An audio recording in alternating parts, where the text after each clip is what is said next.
5 अगस्त protester ने शेख हसीना की official resident को घेर लिया था और सिचुएशन इतनी खराब हो गए थे कि दोपहर की 1:30 बजे उनकी सिक्योरिटी टीम हेड ने आके उन्हें बताया कि हालात बहुत ही डेंजरस है।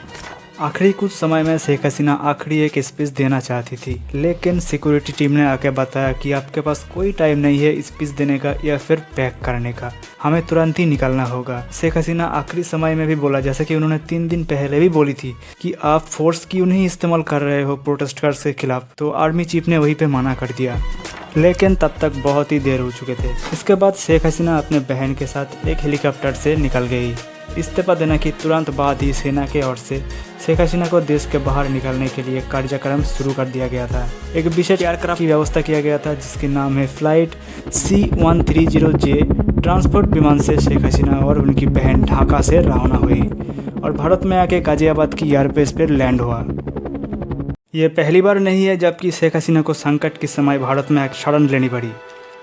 1975 में उनके पिता शेख मुजीबुर रहमान के हत्या के बाद भी शेख हसीना कुछ समय के लिए भारत में रही थी और अब एक बार फिर से उन्होंने भारत में आके शरण ली। एक इंटरव्यू में उनके बेटे बताते हैं कि उनके माँ अभी सेफ है और वो वाशिंगटन DC में रहते हैं और उनकी एक बहन है जो कि दिल्ली में रहती है। और उन्होंने ये भी बताते हैं कि उनके माँ बहुत ही निराश हुए हैं क्योंकि उन्होंने 15 साल बहुत कुछ की थी देश के लिए।